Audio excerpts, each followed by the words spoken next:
I've learned that the loudest rooms are often the ones where no one is truly listening, and the morning I walked into the Pediatric Neurodevelopment Center, silence somehow sounded even heavier than panic. The waiting area was spotless, polished to perfection, yet every parent avoided eye contact as if hope itself had become contagious disappointment. Nurses hurried past carrying tablets filled with charts, consultants whispered behind glass walls, and somewhere beyond a pair of secured double doors, a little girl had been crying without making a sound anyone could understand. My name is Emma, and I wasn't there because I was famous. I wasn't the country's leading specialist, and I certainly wasn't the expert everyone expected to fix the impossible. I was simply covering an extra shift after another waitress called in sick the night before, delivering coffee and sandwiches to the private medical conference upstairs because rent in Queens doesn't wait for miracles. I balanced the tray carefully as two neurologists brushed past me, arguing over sensory integration scores that neither of them sounded confident about anymore. One of them muttered that every nationally recognized consultant had already failed. The other answered with something that caught my attention immediately. She reacts before anyone even speaks. I slowed my pace without realizing it. People usually notice behavior. Very few notice what happens before behavior begins. As I reached the conference room, the atmosphere changed. Expensive suits filled the room alongside pediatric specialists whose framed awards probably covered entire office walls. At the center stood Vincent. Even before someone whispered his name, authority surrounded him more completely than the security officers stationed outside. His tailored black suit fit perfectly despite the sleepless nights written across his face. Black ink tattoos disappeared beneath crisp cuffs before reappearing across his hands and neck whenever he tightened his fists. He wasn't angry. He looked exhausted in a way money could never repair. Every expert spoke to him with rehearsed confidence while carefully avoiding the one truth nobody wanted to admit. They had no idea how to reach his daughter. I quietly placed coffee beside a laptop when a sharp metallic sound echoed from the hallway. Every conversation stopped. A nurse rushed toward the secured room. Two therapists followed. Another specialist grabbed a communication board. Everyone reacted exactly as they had been trained. Everyone except me. My eyes stayed fixed on the hallway lights. They had begun flickering every few seconds because maintenance workers were testing an electrical panel nearby. Nobody else seemed to notice. Then I watched the little girl's shadow appear briefly through the frosted glass before disappearing again the exact moment the lights flickered a second time. Not after voices. Not after footsteps. Before them. A pattern settled into place inside my mind so quietly it almost frightened me. I set the empty tray down and spoke before I had time to second-guess myself. Would someone please turn those lights off? The room fell completely silent. 20 pairs of eyes shifted toward me. Vincent looked at me for the first time, not with hope, not with trust, but with the calm disbelief of a father who had already watched too many strangers promise answers they could never deliver. I did not answer Vincent immediately because the question in his eyes was not whether I was qualified. It was whether I was about to waste another hour of his daughter's life.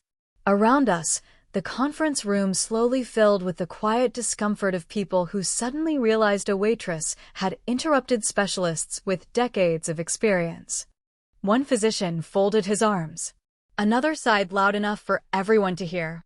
A hospital administrator stepped toward me and politely suggested that I return to my delivery cart. I almost did.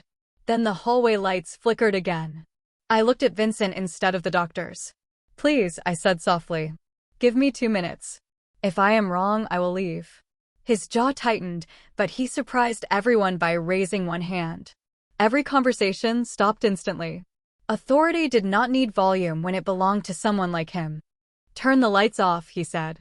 The maintenance supervisor protested that electrical testing was scheduled for another 15 minutes. Vincent did not repeat himself. Within seconds, the fluorescent lights faded, leaving only the warm daylight pouring through the high windows. The entire hallway felt different. The constant electronic humming disappeared. Even the air seemed calmer. Nobody spoke. I walked toward the observation window outside the therapy room without rushing. Through the frosted glass, I could finally see Vincent's daughter sitting on the floor with her knees tucked close to her chest, gently rocking while staring toward the ceiling vent. She did not look frightened. She looked overwhelmed. There was a difference that everyone else had missed. A therapist reached for the door handle. I quietly touched his sleeve. "Please do not go in yet." He frowned. "She needs intervention." "No," I answered. "She needs less." Vincent had followed me into the hallway. I could feel his attention without looking at him. "What are you seeing?" he asked. I pointed toward the ceiling where the ventilation fan rotated with a faint but steady clicking rhythm. Every few seconds, another vibration echoed through the wall from the electrical panel outside. "She is not reacting to people first," I said. "She is reacting to layers of sound that never stop." One specialist immediately objected. "We measured environmental noise this morning." "You measured volume," I replied. "Not patterns." Nobody answered. Vincent slowly looked around the hallway as though hearing it for the first time. Shoes against polished floors. Elevator chimes. Medical carts. Whispering conversations. Air vents. Monitors. Doors opening and closing. Hundreds of tiny interruptions adults had learned to ignore. His expression changed almost imperceptibly. "Can you help her?" he finally asked. I shook my head. "Not if everyone keeps trying." Confusion spread across every face except his. I continued carefully. "Nobody should speak to her for the next few minutes. Nobody should ask questions. Nobody should expect eye contact. Let the room become predictable before asking her to trust it." Vincent looked through the glass at his daughter, then back at the specialists who had promised progress with increasingly complicated strategies.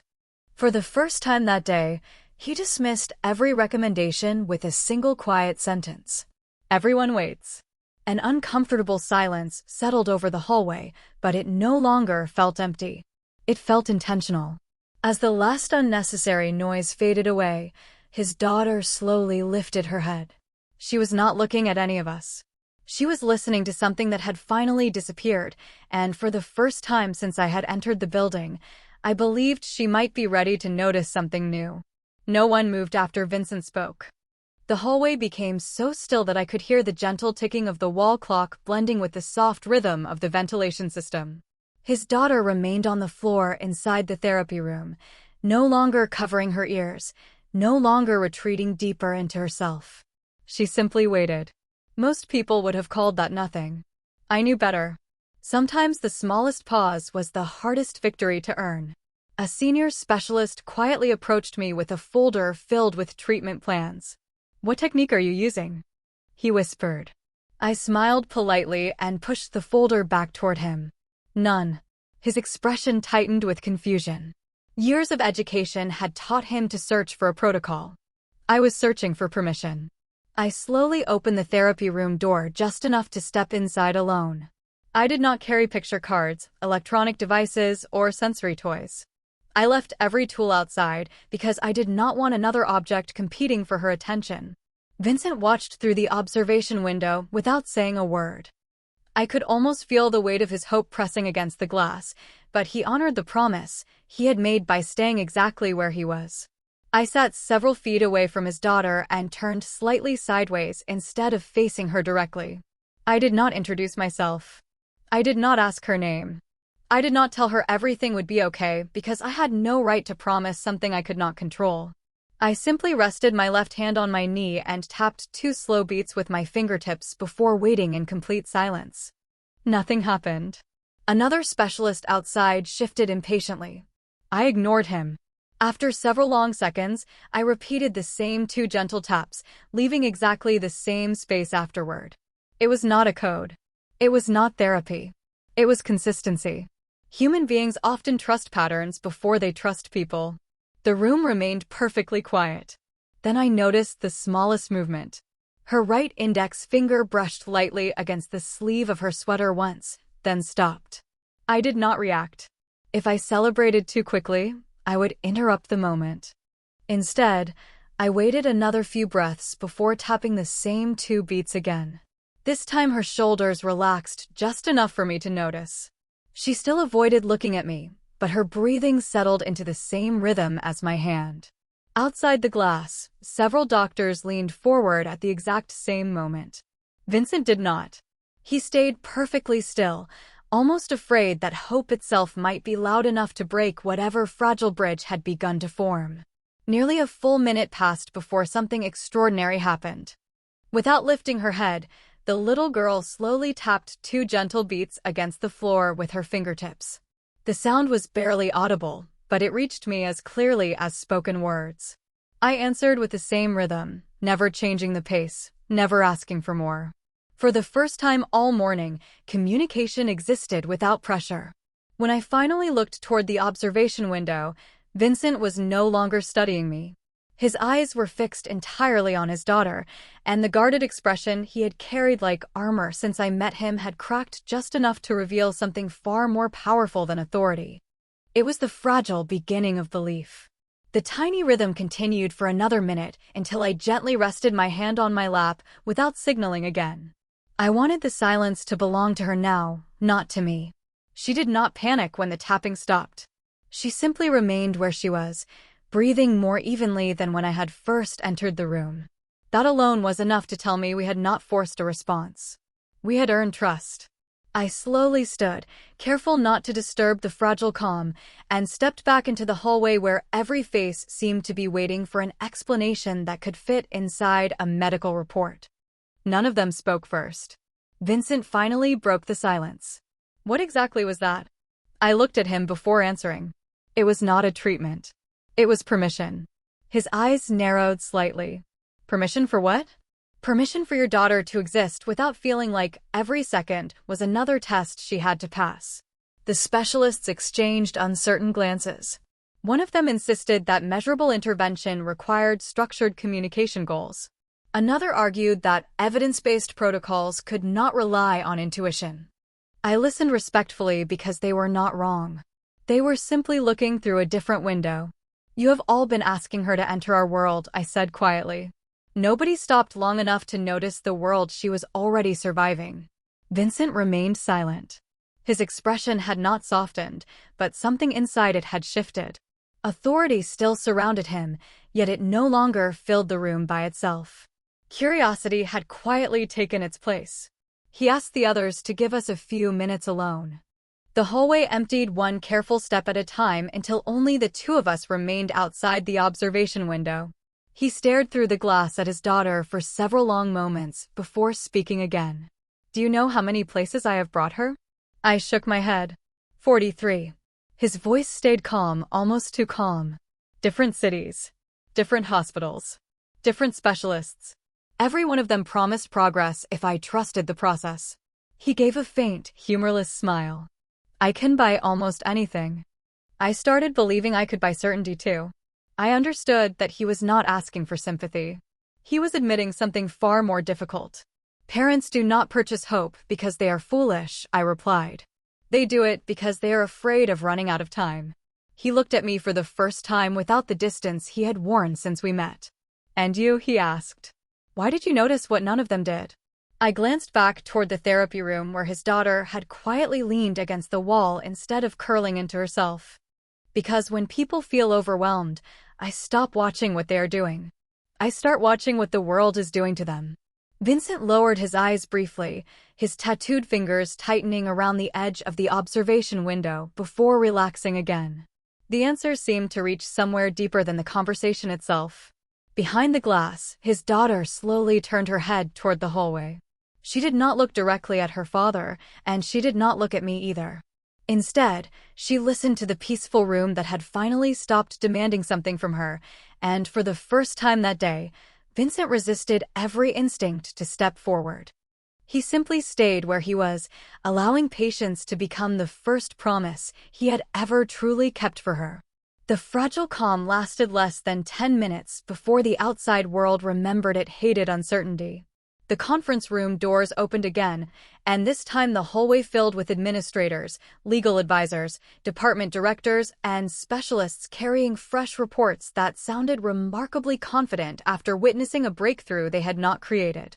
One physician insisted the improvement proved the existing treatment plan had finally begun working. Another recommended immediately documenting the response as validation of the hospital's protocol. I watched Vincent's expression harden again. The walls of authority he had lowered only moments earlier quietly rose back into place. A hospital executive approached him with practiced confidence. "We should resume the scheduled evaluation while she is responsive." Before Vincent could answer, I quietly shook my head. "If you rush this, you may lose what she just gave you." The executive looked at me with polite disbelief. "Miss, with respect, you are not part of the clinical team." His words were calm, but they landed like a door closing. Every eye turned toward Vincent. He stood between two completely different worlds. One offered credentials, procedures, and certainty. The other offered a result nobody could fully explain. I saw the conflict settle across his face long before he spoke. "The evaluation continues," he finally said. My chest tightened. I did not argue. I simply stepped away from the observation window because I already knew what pressure could do to trust. Inside the therapy room, new specialists entered carrying assessment materials, clipboards, and carefully rehearsed smiles. Questions returned. Instructions returned. Expectations returned. At first, Vincent's daughter remained still. Then her breathing became uneven again. Her fingers searched the floor where our quiet rhythm had existed only minutes earlier, but nobody noticed because everyone was focused on collecting data. One therapist asked her to identify pictures. Another encouraged eye contact. Someone praised her before she had even responded. The room slowly became crowded with good intentions. Then she curled inward once more, closing herself behind the same invisible wall we had briefly crossed together. The silence that followed felt heavier than the one I had found that morning, because this time everyone knew what had just been lost. Nobody spoke for several long seconds. Vincent looked through the glass without moving. He did not look at the specialists. He looked at the empty space on the floor where his daughter had tapped twice with her fingertips. When he finally turned toward me, disappointment filled his eyes, but it was not directed at me. It was directed at himself. "I should have listened," he said quietly. There was no anger in his voice, only regret.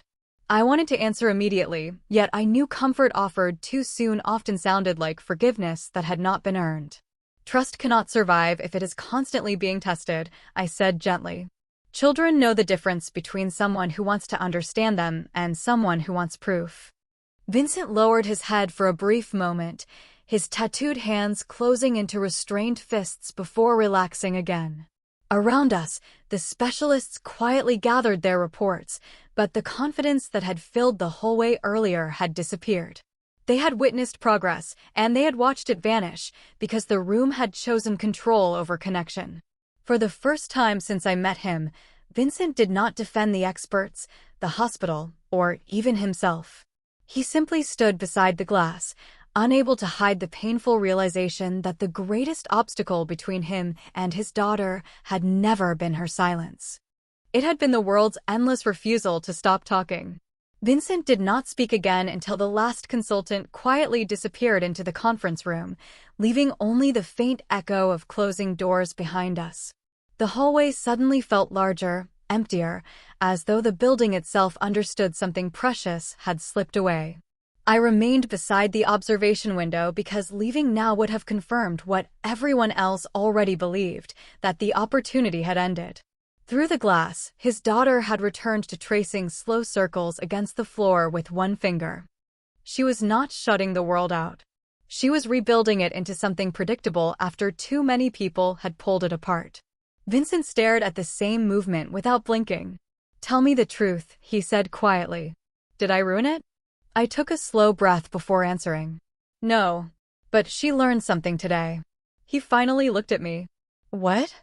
"She learned that calm can disappear without warning." The words landed harder than I expected. He lowered his eyes, his tattooed fingers resting against the glass instead of tightening into fists this time. Authority had never prepared him for helplessness. He had spent years solving impossible problems with decisive action, yet every instinct that made him powerful outside these walls seemed to work against him here. A nurse approached carrying another therapy schedule and stopped when she saw us. Vincent accepted the clipboard, read only the first page, then handed it back untouched. Cancel every session for the rest of today. The nurse hesitated. The department director approved. I did not ask who approved it. His voice remained calm, but there was no uncertainty left inside it. After she quietly walked away, he surprised me again. If I had listened to you the first time, would she still be tapping? I could have answered yes, but certainty would have been dishonest. Maybe, I replied. Trust is not a machine. It cannot be restarted exactly where it stopped. He nodded once, accepting an answer that offered no comfort. We remained silent for nearly a minute before I noticed his daughter slowly lifting her head again. She was not looking toward either of us. Her attention rested on the reflection in the observation glass where she could faintly see the hallway without facing it directly. I gently raised my left hand against my side, hidden from everyone except the reflection. 2 soft taps against my own wrist. Then stillness. Nothing happened. Vincent watched carefully but did not imitate me. Another long moment passed. Then, almost too subtly to notice, the little girl's fingertips pressed twice against the floor before becoming still again. The rhythm lasted less than a second, yet it carried more meaning than an hour of conversation. I smiled without moving any closer. Vincent inhaled sharply, but he remembered what patience had already taught him. He stayed exactly where he was. No praise. No instructions. No celebration. The tiny signal faded naturally instead of collapsing beneath attention. I whispered, barely above a breath, "She is telling us the bridge is still there." His eyes filled with quiet relief, quickly followed by something far more painful. Regret. "She trusted you," he said. I slowly shook my head. "She trusted the space we protected together." He looked through the glass once more, and I realized the conflict inside him had changed. He was no longer fighting to make his daughter enter his world. He was beginning to question whether he had ever truly entered hers, and that realization hurt more deeply than every expert who had ever told him they had run out of answers. The afternoon light shifted across the observation window, turning the glass into a mirror where Vincent could see both his daughter and his own reflection standing beside hers without ever reaching her. Neither of us spoke for several minutes because words would have demanded more than the moment was willing to give. His daughter remained quietly seated on the floor, occasionally brushing 2 gentle taps against the polished surface before resting her hands again. It was never identical. Sometimes the pause between the taps grew longer. Sometimes they almost disappeared. That was how I knew she was not repeating a lesson. She was expressing a choice. A senior psychologist approached us carrying an old therapy binder. "We found records from 3 years ago," she said carefully. There was a communication exercise involving rhythmic prompts. Vincent accepted the binder, flipping through page after page before silently handing it to me. Every exercise followed the same pattern. Adult initiated. Child expected to imitate. Reward after compliance. I closed the binder. "This is not what she is doing." The psychologist frowned. "The rhythm looks similar." I gently shook my head. "The rhythm is not the message." Vincent looked at me with quiet confusion. "Then what is?" I turned toward the observation glass again. "Control." He remained silent, waiting. Every person she has met decided when interaction would begin, when it would end, what counted as progress and what counted as failure. Even kindness arrived with expectations attached. I watched his daughter lightly rest both hands on the floor without tapping this time. The signal only works because she decides whether it continues. She owns it. The realization settled heavily between us. Vincent slowly leaned one shoulder against the wall as though years of certainty had suddenly become too heavy to carry. "I thought protecting her meant making every decision for her," he admitted quietly. "You were protecting her body," I answered. "She has been waiting for someone to protect her voice, even if that voice never sounded like words." His eyes closed for only a brief second, but it was enough for me to see the weight of countless hospital visits, evaluations, flights across the country, and promises that had left him believing love meant fixing what frightened him. Before either of us could speak again, the therapy room door slowly opened from the inside. Nobody had entered. Nobody had called for us. Vincent's daughter simply stood there holding the door halfway open with one hand. She did not step into the hallway. She did not run toward her father. She looked at the floor between them, raised 2 fingers against the wooden doorframe, and tapped twice with the gentlest sound imaginable. Vincent instinctively took 1 step forward before stopping himself. His breathing caught, but he remembered the lesson she had already taught him. He waited. After several long seconds, she looked up just enough for their eyes to meet for the first time that day. The connection lasted only a heartbeat before she quietly returned inside the room, leaving the door slightly open behind her. Vincent did not chase after her. He smiled through tears he never tried to hide, because he finally understood that the open door was never an invitation to control the moment. It was the first invitation his daughter had ever chosen to give, and that choice carried more trust than every expert, every report, and every promise that had come before. Neither of us crossed the doorway she had left open. That small space between the hallway and the therapy room had become more important than any treatment plan because it belonged entirely to her. Vincent stood beside me with his hands resting quietly at his sides, resisting every instinct that had once told him love meant moving closer. A few of the specialists returned to the end of the hallway, curious, but careful enough to remain silent after everything they had witnessed. Nobody wanted to be responsible for breaking the fragile peace that now filled the room. His daughter slowly settled back onto the floor, leaving the door open behind her. Warm afternoon sunlight stretched across the polished tiles until it reached the edge of her shoes. She watched the light instead of the people. I smiled softly because predictable things often felt safer than unpredictable faces. Vincent noticed the direction of her attention and whispered, "She always sits near windows at home." It was the first time all day he had shared something about her instead of asking how to change her. "Then the window has probably been speaking to her longer than anyone realized," I answered. He nodded thoughtfully, allowing the silence to continue instead of filling it with another question. Several minutes passed before his daughter gently placed 2 fingertips against the floor once again. Tap, tap. Then she waited. This time I did nothing. I kept both hands folded together, never returning the rhythm. Vincent looked at me with quiet confusion, but I gave the smallest shake of my head. The signal did not belong to me anymore. It belonged to her. Another long moment drifted by before she lifted her eyes toward the hallway. Her gaze rested on her father. She repeated the same 2 gentle taps, then lowered her hand and simply waited. Vincent inhaled carefully, as though afraid his own breathing might interrupt the invitation. He glanced at me one last time. I whispered only 4 words. "Let her lead you." He slowly crouched several feet outside the doorway, never crossing the threshold, never reaching toward her. Instead of speaking, he rested 2 fingers lightly against the hallway floor and answered with the same quiet rhythm she had chosen. Tap, tap. Nothing else. No praise. No instructions. No celebration. The building itself seemed to stop breathing. His daughter remained perfectly still before something almost impossible to notice appeared across her face. It was not a smile in the ordinary sense. It was the soft release of tension that happens when someone finally recognizes they have been understood without being asked to become someone else. She did not move closer. Vincent did not move either. Distance no longer felt like separation. It felt like respect. After a few peaceful seconds, she reached toward the edge of the open door and pushed it a little wider than before. Only a few inches. To anyone else, it would have looked meaningless. To Vincent, it carried the weight of every unanswered prayer he had carried for years.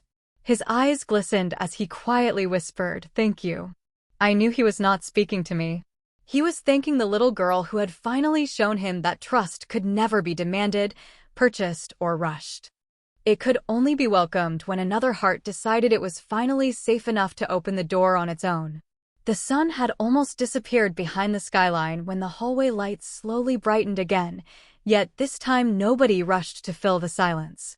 The hospital had not changed, but the people inside it had. The specialists no longer argued over charts or compared credentials. They simply watched from a respectful distance as Vincent remained outside the therapy room, allowing his daughter to decide every moment that followed. She stayed near the doorway, tracing absent-minded circles through the band of golden light stretching across the floor. Then, without any encouragement, she looked toward her father once more. She did not speak. She did not need to. She gently tapped twice against the wooden floor and waited. Vincent answered with the same quiet rhythm, never adding another sound. The distance between them remained exactly the same, yet something invisible had disappeared forever. It was no longer a wall. It had become a bridge. I stepped back into the hallway, giving them space that belonged only to them.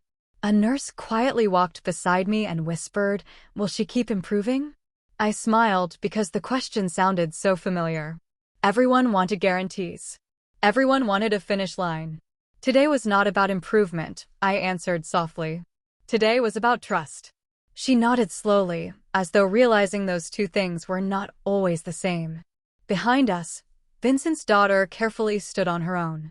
She hesitated for only a second before taking one small step toward the doorway. Vincent did not move. He understood now that every unnecessary action could become another demand. She stopped just inside the frame, resting one hand against the door before looking directly at him again. This time she did not tap. She simply remained there, calm enough to share the same quiet space without fear. Vincent lowered himself until he was sitting on the hallway floor instead of standing over her. Power had once defined every room he entered. Now humility did. His voice barely rose above a whisper. "I will wait as long as you need." She did not answer with words, yet she did something even more extraordinary. She stayed. Not because someone instructed her to remain. Not because a therapist rewarded her. She stayed because the room no longer asked her to become someone different before she could belong. I quietly collected my empty serving tray from the conference room where the coffee had long since gone cold. Nobody stopped me this time. Nobody questioned why I had been there. As I reached the elevator, I heard footsteps behind me. Vincent caught the door before it closed. The guarded expression that had hidden behind authority all day had softened into something quieter, something more honest. "You never told me your fee," he said. I shook my head with a gentle smile. "You already gave me everything I came hoping to see." He looked confused. I glanced back toward the therapy room where his daughter still stood peacefully in the open doorway. A father who finally stopped trying to win against silence and started listening to it. The elevator doors slowly closed between us, but I carried one final image home with me. Not the hospital. Not the experts. Not the impossible diagnosis. I remembered a little girl leaving a door open because she finally believed someone would respect the choice she had made. Sometimes the greatest miracle is not finding the perfect words. Sometimes it is creating a world gentle enough that words are no longer the only way love can be heard.